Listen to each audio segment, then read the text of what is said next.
Hello dear students, welcome to Target Defence Academy. और आपका स्वागत है आज के डेली वोकैब वीडियो में, जो कि है हमारा the Hindu daily vocab vocab of the day. तो बच्चों, आज का हमारा जो वोकैब है वो है, पहला वर्ड है हमारा हैरांग।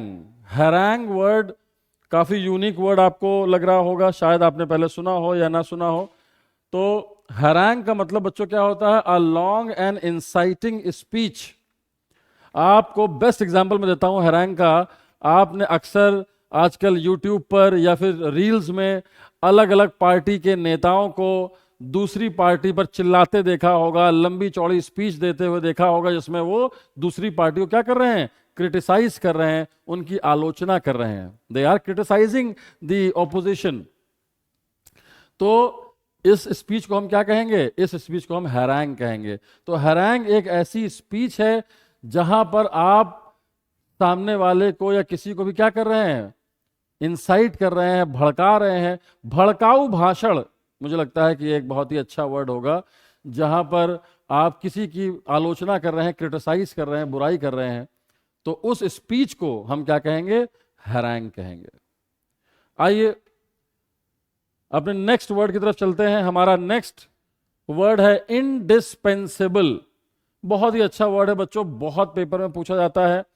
इनडिस्पेंसेबल का मतलब होता है इंपॉर्टेंट या विदाउट नथिंग कैन हैपन, मतलब ऐसी चीज जिसके बिना कुछ हो नहीं सकता। इनडिस्पेंसेबल यानी कि आपके लिए वो चीज बहुत जरूरी है, उसको टाला नहीं जा सकता। अगर वाकई आपने अपना टारगेट बनाया है कि मुझे एनडीए के एग्जाम क्वालिफाई करना है बच्चों, तो आप टारगेट डिफेंस एकेडमी की ये जो वोकैबलरी की रील्स हैं, जो हमारे वीडियोस हैं ऑनलाइन, इनको आप टाल नहीं सकते, इनसे बच नहीं सकते। तो आपको हर हालत में इन रील्स को, इन वीडियोस से पढ़ना ही है, देखना ही है, ताकि आपका एनडीए का एग्जाम क्वालिफाई हो सके। तो दीज आर इनडिस्पेंसेबल। ठीक है, आइए अपने नेक्स्ट वोकैब की तरफ बढ़ते हैं। अगला हमारा वोकैब है यूलोजाइज। ये अक्सर आप लोग अपने फायदे के लिए लोग करते हैं, दूसरों को प्रेस करते हैं, यानी दूसरों की प्रशंसा करते हैं। और आपको पता ही है, लोग दूसरे की प्रशंसा ज़्यादातर सच्चे मन से नहीं करते हैं, वो तब करते हैं जब उनको कोई ना कोई फ़ायदा लेना होता है। हालांकि इसका कोई स्पेसिफिक मतलब नहीं है कि फ़ायदे के लिए ही प्रेस करें। सिंपल, अगर आप अच्छे दिल से किसी को प्रेस कर रहे हैं तो उसको भी क्या कहेंगे? यूलोजाइज कहेंगे, यानी कि प्रशंसा करना, टू प्रेज।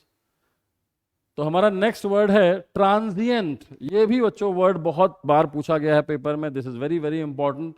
ट्रांजिएंट वो चीज होती है जिसको हम हिंदी में बोलते हैं क्षणिक, यानी जो बहुत शॉर्ट पीरियड ऑफ टाइम के लिए होती है, उसको हम ट्रांजिएंट कहते हैं। जैसे कि फॉर एग्जाम्पल, वैसे तो जितनी भी बुरी चीज़ें हैं वो छोटे पीरियड के लिए ही होनी चाहिए। जैसे कि अभी हमारा हिंदुस्तान और पाकिस्तान का युद्ध हुआ, वॉर हुआ, तो वो बहुत ज़्यादा दिनों के लिए नहीं था, एक शॉर्ट पीरियड ऑफ टाइम के लिए था, तो उसको हम ट्रांजिएंट कह सकते हैं। या आपने छोटे समय के लिए कहीं पर विजिट किया, कहीं घूमने चले गए, एक दिन के लिए, 2 दिन के लिए, तो आप क्या कह सकते हैं? It was a very transient visit. ठीक है। या आप कह सकते हैं कि खुशियां जो होती हैं ज़िंदगी में, वो बहुत कम समय के लिए आती हैं, और इसके लिए आप क्या कह सकते हैं कि happiness comes for a transient period of time, या हैप्पीनेस इज ट्रांजिएंट, यानी कि बहुत कम समय के लिए होती है। तो आइए अपना नेक्स्ट वर्ड हम देखते हैं। हमारा नेक्स्ट वर्ड है वेफ। आपको ये फोटोग्राफ में एक बच्चा दिख रहा है, जो कि आपको लग रहा है कि ये सड़क पे ही रहता होगा, इसके पास कोई घर बार नहीं होगा, कूड़ा उठाने का काम कर रहा है ये। तो वेफ का मतलब होता है बच्चों होमलेस किड, ऐसा बच्चा। ठीक है, it has to be a kid, yes, it can not be a man.